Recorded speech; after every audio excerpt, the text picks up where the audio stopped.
All right, well, Taco, here we have it. Game 1 of the upper bracket for the second day is here now. Of course, these are all, you know, more and more progressively difficult stages, essentially. If you don't perform to your best capabilities, you will slowly find yourself knocked off the totem pole.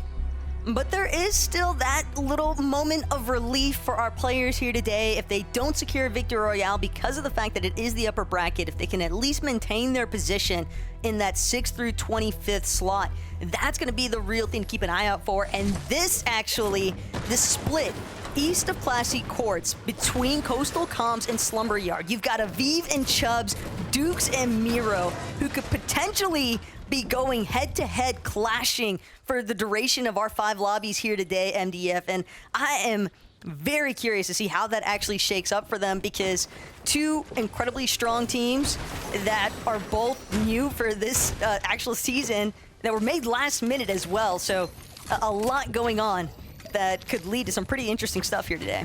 Yeah, definitely, including talking about interesting Lavish Layer, Clix and Epic Whale being contested here by Poppy Blast and Dragon. This could be disastrous for a team like Clix and Epic Whale, whom I would say not necessarily struggled to get through yesterday's top 25, but they didn't have that extreme standout performance, right? They came in and around 15th. Like, that's not too far off of that bottom cutoff point. So we have to see some outstanding performances. And, well, you know, sometimes being contested can work in your favor. This does seem like more of a problem than it will be a blessing. Here's Neko and Zavi, though, on the other side of Grim Gate. We talked about teams that might be here. Look at how different the temperature is at the Grim Gate right now, as we have the 4 or 5 teams looking to contest this drop right now.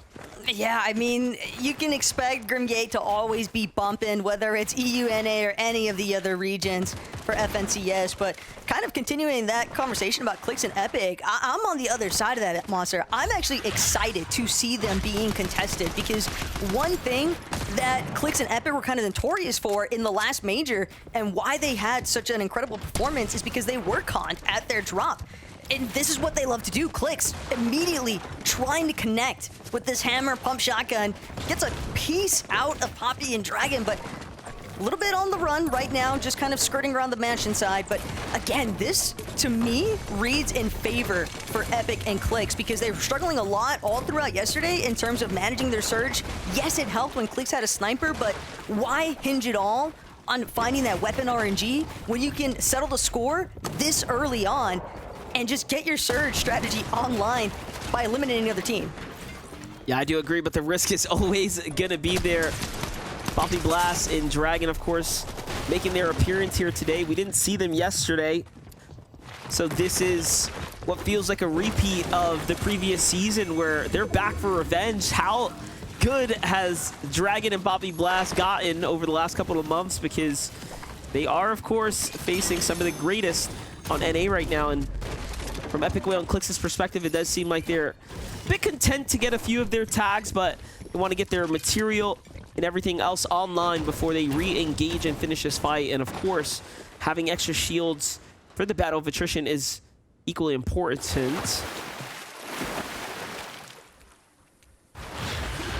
Just got to see how it all plays out over at Lavish Lair, regardless of circumstance.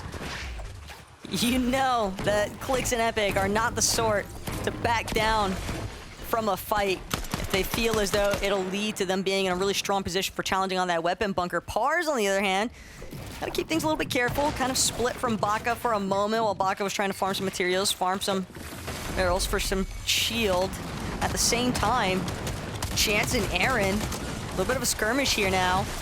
Good aerial position from Chance, but he gets clipped from behind. Hako just reminding Chance that you can't lose track of anyone inside of these box fights. Floor getting chopped out consistently. Waterbending Mythic already proving to be a problem here, as another team off in the distance. Looks like Aoxy and his duo trying to apply a little bit more pressure, but it is going to be overall a win currently for Chance and Aaron, at least finding that singular elimination. Buy them a little bit more time, but they are completely surrounded, and Chance knows it. Just trying to use the Liberate Fizz, drop to the low ground, reposition essentially. Doesn't want to be the center of attention anymore. Yeah, little does Spirit and company have already moved on. Yep, that was that little side angle there Chance couldn't account for, and he is going to get punished for it, but it's not going to be the end of the world.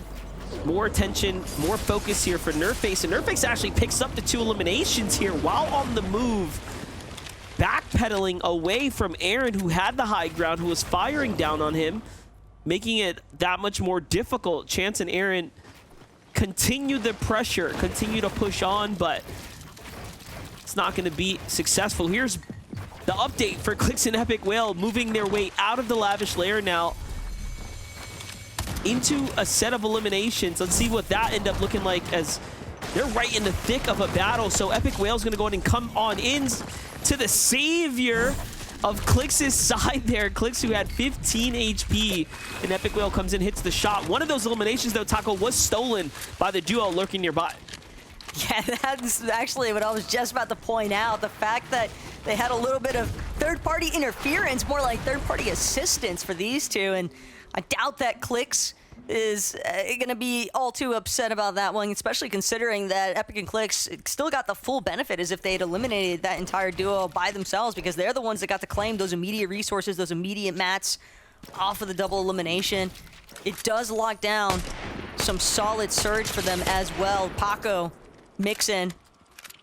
Nice connection so far on the Huntress DMR, taking full advantage of the thermal scope and the Surge Tower. And this is another one of our teams today, where yesterday they were stuck in a little bit of a pickle, just constantly being triple contested just about, because they had so many other teams spilling into the location south of the map over at Lovely Lodge. But here today, they find themselves uncon, so curious to see what they do with it. Yeah, I think this is also kind of reminiscent of yesterday. Yesterday started the day off without many teams nearby them. By the end of their 5th game, they were definitely being contested round after round. So we'll see if things trend in that direction again. Re and Ritual, who also had, one of the greater performances yesterday. You can see they were one of the only teams that had 10+ eliminations each on the first day, so both very much on fire. The standings proved that they were doing very, very well all in all with that top 10 performance. So this is a standout duo that's here. And I mean, surely, like Vivid kind of hinted at the top of the show there, there's going to be teams that we expect to take a win. However, we're not going to be too concerned about them just playing the weekend all the way throughout as far as consistency is concerned. A lot of these duos like Cooper, Kanata, like Re and Ritual are easily top 15, top 10 caliber, and that's on a bad day, right? On a good day, that's where we should see a victory outcome out. Hey, Kanata said it best yesterday. First off, consistency, it's just more practice for them today in day 2 of the upper bracket. Although, not gonna lie to you, Monster, they might be content machines, Kanata especially, but at the same time, it probably feels pretty good to just guarantee your spot in grand final. So wouldn't be too shocked to see those two just play super aggressive today. They came so close in every single lobby just about yesterday. I think -1 that they actually found themselves outside of the top 5. So they had the consistency on lock. They're not really a duo I'm like super concerned about. It's more a question of whether or not they can actually find that Victor Royale finish. Got to secure height, got to time it. Gotta close out strong. Aaron and Chance from the lair to the snooty steps now. Oh, excuse that. They were actually the two fighting on the outskirts here. Have now found themselves at the snooty steps, though. Spirit and company have actually moved in. So Spirit and Shore were actually looking from the outside, from the outskirts, firing into other duels. But now they've actually decided to get their hands dirty. And you can see it's cost them so much material. Major setbacks here, but they have plenty of shields to work with. They're looking to disengage now, so the damage, they feel good about it. It's everything else that does, of course, matter.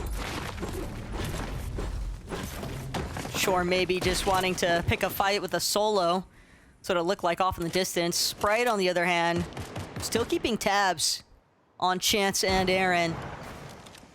Playing a little bit of the high ground. Could be advantageous, but Chimp and Scissor, all they want is to break down this duo that's already worked their way into the weapon bunker. But Na'Vi and Easiness are not going to try to let this go for free by any means. I mean, they're already getting a good chunk of the benefits. And whether or not this fight lasts for too long, because there's another team trailing in the distance, closing in on this weapons bunker that spawns just outside of Dumpenhausen.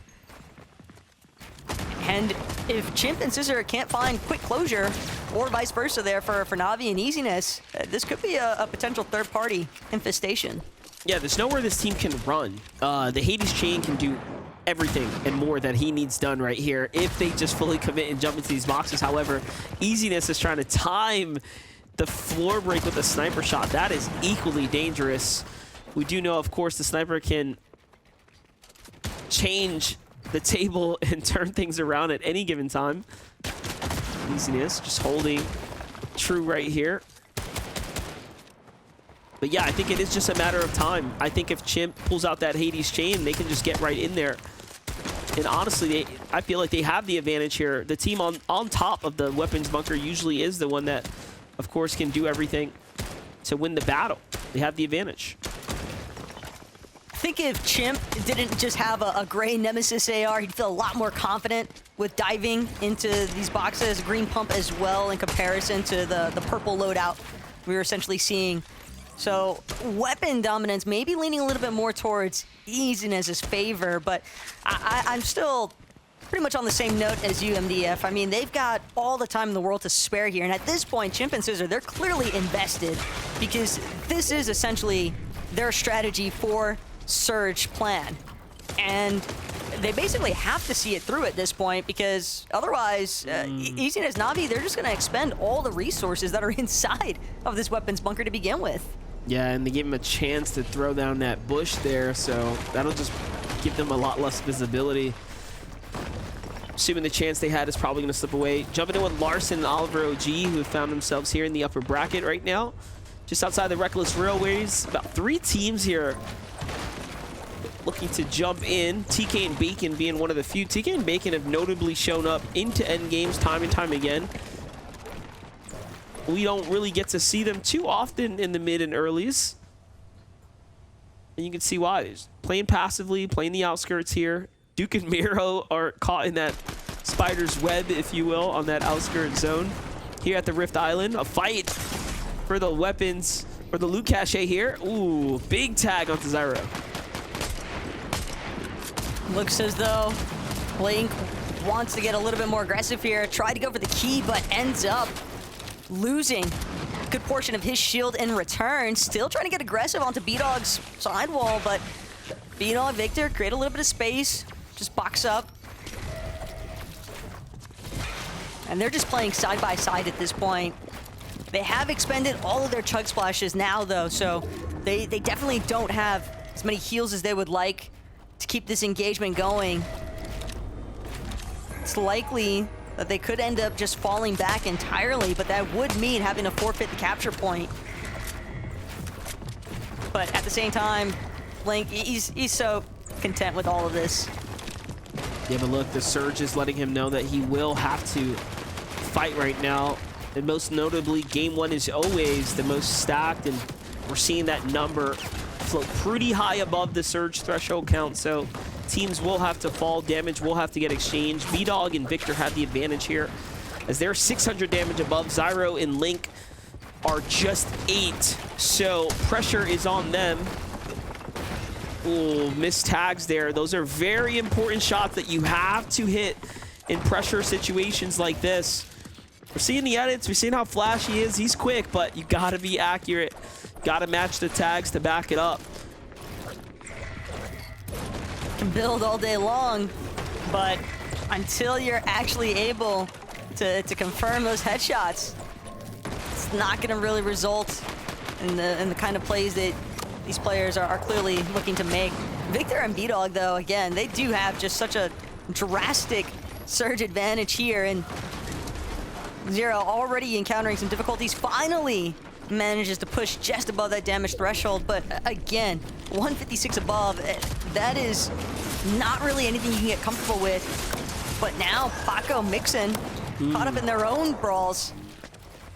Also another team struggling with Surge. Yeah, this is a problem being 62 damage below. They need to hit these tags or take this fight right here. And the fact that they've kind of half committed to both sides is definitely trouble on the horizon here. Mixon quickly burning through the Midnight Oil right now. He's running out of heals. Running out of time. Still not seeing them make any progress here. It's going to likely come down to Paco right now, as none of the other teams are peaking, and Paco doesn't do enough. A tag was found, but not enough. Paco is trying everything, but Mixon just utilized that last small shield potion. It's only a matter of time, sure enough. Paco, a victim as well to the surge damage. Shore and Sprite, they'll at least get a little bit of materials off of their bodies, but Paco and Mixon just couldn't really get aggressive. They sort of just hesitated one moment too long, as you were pointing out, MDF, and it's unfortunate, but it is a pretty stark difference between having that initial surge damage when you're getting contested early and taking those fights. And we saw Paco and Mixon having relatively decent success in those early game engagements as well yesterday. Yeah, and this is the first time we see them not contested, and all of a sudden Surge is a big issue. Clix, who's coming off the back of elimination, is finding himself in another fight already, and looking at the map, it's not looking pretty at all. He gets knocked, but Playify gets dropped by Epic Whale with a clutch elimination here, and Epic's gonna greed for loot instead of going for the quick pickup, and I think that might have been a mistake here. But the edits are coming in, and Epic's smart. I like how he's playing this out defensively, but Clix gets found, the down body, and this is just so unfortunate. It seems a little too late in this game as well for them to actually get the reboot. We saw yesterday at the 4th zone, a situation like this similarly unfolded, and Epic did not go for the pickup, so I surely don't see him trying to do anything risky here and now. The most tragic part is the fact that Epic and Clix were quite literally 700 damage up on Surge. But at the same time, if you get caught in a box fight, you don't really have many options other than to see it through. So you can definitely respect the fact that Epic was at least able to clutch things up in that sense, but just caught on this edge of the last zone, too many other teams surrounding them. Epic maybe recognizing the fact that they're gonna get held regardless, so could be part of the reason why he opted to just play for the loot instead of potentially losing out on it. Sandler and Blanc directly next to them, and this is the other side of the wall, the other side of that box fight. Braids, a victim essentially, and he's not the only one. We're seeing the lobby start to thin out a little bit here as more and more teams are kind of just seeking the ones that are coming in from these later rotations that were probably delayed on their rotates since they were trying to secure some surge to be able to focus more on their positioning. No Dukes here for Miro right now, who's also 200 below the surge. Looking to turn and burn players on the rotate right now. This is very, very risky. Not an ideal situation at all for a lot of the vets right here in game 1. If there's anyone that can clutch up right now, it's definitely Miro, who's the type of player that has been known to take on 1v2s and find success. But right now it's about finding tags, right? Can he get the tags before the damage starts to ramp up here? He's got about 10 or so more seconds before the pressure becomes too much. And yep, look at that. He's only got one Flowberry Fizz here, so it's gonna go through all his heals. Just gotta act quick, because this next Surge Strike, sure enough, that shield crack can be heard by anyone nearby. Miro just trying to connect with whatever shots he can find, but Ritual, they've been around the scene for entirely too long, Monster. Experienced players can recognize when a player is desperate for Surge. And Miro, just in the nick of time, will find a quick break, but I don't really know if that was much of a saving grace. All in all, MDF, this is still a man with only 36 builds. A long way to go for the next zone. Plenty of teams that can hold him up in the process. Oof. And he's not going to get a chance. Ritual knew that that's as free as it could be. I was going to say, at this rate, what are the odds? You know, 3 or so teams fall and he squeezes out placement points, but no. It was just a stretch and a dream. Blake and Mac would actually pick up Larson on the edge of the zone. That was the team that Miro was just holding out. We get to see that back one more time because we, of course, had those different angles. Take a look at Ritual and Reed's perspective. They see, oh yeah, clear as day, Miro running across, trying to make the mad dash there. And look, we talked about Epic Whale playing it out by himself, and this is what a solo like Epic Whale is capable of, right? He is still alive and healthy and well. Muzz and Paper from the drop spot being contested, finding their early eliminations. They have set themselves up well above the Surge as well, just very much comfortably leaning into the mid game. So contested teams looking pretty all right. Yeah, new teams, but same drop. Fencing is boding well so far as Muzz and Paper are concerned. They just got to keep this flow state going, though. They are still just above the damage threshold, 114, despite having 3 eliminations. So that's a pretty big indicator of just how active the lobby has been getting throughout the duration of this first match. Cooper and Kanata, again, gassed them up pretty highly from yesterday. They deserve it as well, considering how strong their performance ended on day 1 of the upper bracket. But again, this is a team that is not only just capable of finding a Victory Royale finish, but they are just incredibly consistent, and they've had some really chaotic moments. Ooh. Epic, that late rotate paying off in his favor. Poor Pars, man, just getting torn out of the sky. And he jumps in there, so Epic's going to get the elimination. So you recognize there's someone on the body of the player he just knocked. Not only that, I saw Muzz fall there. Look, we get to jump right on in. Paper playing as a solo right now. Something went obviously wrong on the rotate there. Caught out. Paper moving on foot here. Stam finds a knock as well. Man, this hip fire on the SMG just melts through players like a hot knife through butter. Paper now digging into the splashes here. I like what I'm seeing, but unfortunately there are players nearby, and no, it only gets him so far. Top 20 is gonna go ahead and cut Paper out of the equation now. The map is telling, though, Baka is the only player way on the outskirts here. He's gonna have a pretty good time as a solo right now. Sphinx and Threats here, finding their 3rd eliminations. They're starting to work their way up here, Taco. For sure, but Baka right now probably wishing that he just had Pars with him, given that their drop shipment station has a chance of one of those forecast towers spawning nearby right next to them. It's partly part of the reason why his positioning is so ideal, just not the actual situation of being stuck as a solo. But he might be able to be a spoiler. Yeah, he's going for it. He's playing as if he's still got somebody else with him. I can definitely understand the mentality, though. Height does win games. That's been a recurring theme all weekend so far. But Kanata and Cooper, they look as if they're trying to set up for an opportunity here, try and make their way up to height from this secondary height layer. Will catch a bit of a snag, though. Cooper lost his shield. Just so many players trying to tag people up as they rotate in.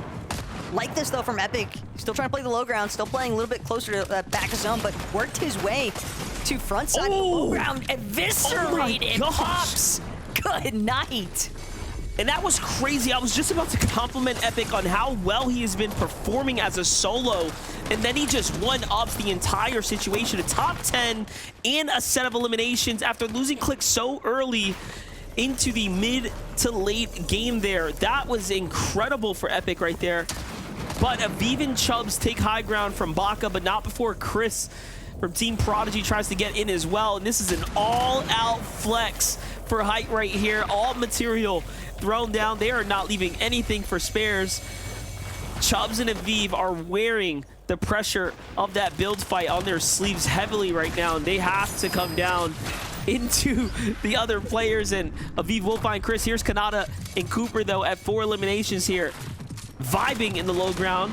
Potentially, honestly, could win this game just based off of the fact that they probably have more material than everyone else who's been fighting for height, believe it or not. Oof, tough break here for Chubbs. Aviv gets knocked in the process. They had to drop on the high ground, though. They did not have the mats to maintain it. Bryce and Bolts, though, they won't even hesitate. They've seized their opportunity. They've got a little bit of eagle-eye view. Bryce even double-checking to make sure nobody else is still hanging out on height, but just before he realizes it, Cooper Kanata, thorn in their side. Kanata will get revenge for Cooper by taking out Bolts, and now he's the last man standing on the high ground. No mats, no way down either. Doesn't have Flowberry Fizz. He has to play this from height. This is crazy, and the zone actually just bounces nearby him, so he had one Underworld dash left and uses it to get off a high ground. And all of a sudden, it's Kanata's game right here to lose or win. He finds the tag onto both players, a 2v1 situation, but no! Just an inch away from the headshot to get the trade that he was looking for. And in the end, it looked like Chance and Aaron are gonna take game number 1. You know what I'm upset about right now? It's because Zeke makes that pun, man. Maybe they've got a chance. Well, Zeke, they do. They made it. They're in. Grand Finals is the Chance and Aaron show here for game number 1. What an incredible performance here for Chance and Aaron. They had the lower bracket run of a lifetime, if you will, and then they come into the uppers and take the first game with a win. Look at that shot from Chance and Aaron. Congratulations for the game 1 win. You are going straight to the finals, and to do it in such a strong fashion. But also, I want to give a huge hats off to Bolts. Those guys have been turning up. Multiple second places yesterday and a near win again, essentially, here, Taco. They're not the only ones either, but the desk has got a little bit more information on that, MDF, so we'll let them take over.